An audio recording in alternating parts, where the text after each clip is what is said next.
যুক্তরাষ্ট্র এবং ইরানের মধ্যে যখন যুদ্ধ চরম পর্যায়ে চলেছে, তখনই কিন্তু যুক্তরাষ্ট্রের হাউস অব রিপ্রেজেন্টেটিভ খুব কম ভোটের ব্যবধানে, মাত্র 2 ভোটের ব্যবধানে একটি বিল পাশ করেছে। এর ফলে এই যে যুক্তরাষ্ট্রের সামরিক শক্তি বৃদ্ধি করার ক্ষেত্রে একটা বাজেট দেওয়া হয়েছে। ওই এলাকায় যে সামরিক শক্তি রয়েছে যুক্তরাষ্ট্রের, এবং যুক্তরাষ্ট্র ইরানকে যে হামলা করছে তাকে আরও সাপোর্ট দেওয়ার জন্য প্রায় $92 বিলিয়ন একটা কর্মসূচি অনুমোদন করেছে, এবং এর ফলে যুক্তরাষ্ট্রের সামরিক শক্তি ওই এলাকায় বৃদ্ধি পাবে এবং ইরানের উপর চাপ সৃষ্টি আরও বেশি করে যাতে করা যায়, তার জন্য এই বাজেটটি দেওয়া হয়েছে।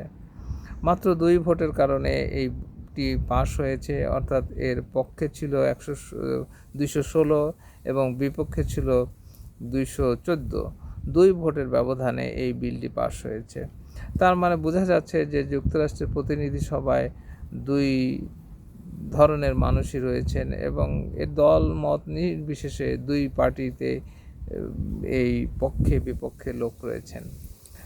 যাই হোক, যুক্তরাষ্ট্রের যারা এর পক্ষে ছিলেন তারা মনে করেছেন যে যুক্তরাষ্ট্রের স্বার্থ যদি বিশ্বব্যাপী বজায় রাখতে হয়, এবং ওই এলাকায় যদি যুক্তরাষ্ট্রের স্বার্থ এবং যুক্তরাষ্ট্রের মিত্রদের স্বার্থ যদি বজায় রাখতে হয়, তাহলে সামরিক শক্তি এখানে বৃদ্ধি করতে হবে। আর যারা এর বিরোধী ছিলেন তারা ভেবেছেন যে না, নির্দিষ্ট করে ওই এলাকায় নয়, যুক্তরাষ্ট্রে যে জনগণ যে ট্যাক্স দেন তার পয়সা দিয়ে এই ধরনের যুদ্ধের জন্য খরচ না করে আরও অন্য ক্ষেত্রে খরচ করা জরুরি, অর্থাৎ অন্যদিকে তারা কনসেন্ট্রেশন দিয়েছেন।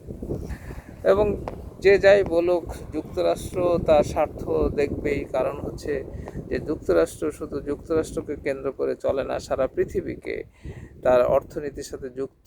বিশেষ করে মধ্যপ্রাচ্যে যেহেতু তেল সমৃদ্ধ এলাকা, সব কিছু মিলিয়ে যুক্তরাষ্ট্রকে চলতে হয়। আমরা দেখতে চাই যে আসলে যে কোনো ধরনের যুদ্ধ, যে কোনো ধরনের যেখানে মানব এর ক্ষতি হয়, এমন কোনো কাজ থেকে সবাই যাতে বিরত থাকে, এবং এর ফলে আমরা চাই যে শক্তি বৃদ্ধির ফলে কিন্তু শান্তিও আসতে পারে। কারণ হচ্ছে যে যখন একটি দল অনেক শক্তিশালী হয়, তখন কিন্তু আরেকটি দল চুপ হয়ে থাকে, এবং এই যে বাড়াবাড়ি অনেক সময় বন্ধ হয়। যদি এর ফলে যুদ্ধ দ্রুত বন্ধ হয় তাহলে ভালো, এবং যুদ্ধটা খুব দ্রুত যদি বন্ধ করা যায়, অর্থাৎ এই যে ইরানের যে নিউক্লিয়ার ব্যবস্থাপনা রয়েছে এটা যদি ভেঙে দেওয়া যায় এবং তার ফলে যদি ইরান নিষ্ক্রিয় হয়ে যায় খুব দ্রুত, তাহলেও কিন্তু একদিক দিয়ে ভালো। আমরা দেখতে চাই যেভাবেই হোক আসলে যুদ্ধ কোনোভাবেই মানুষের জন্য কল্যাণকর কিছু নিয়ে আসে না।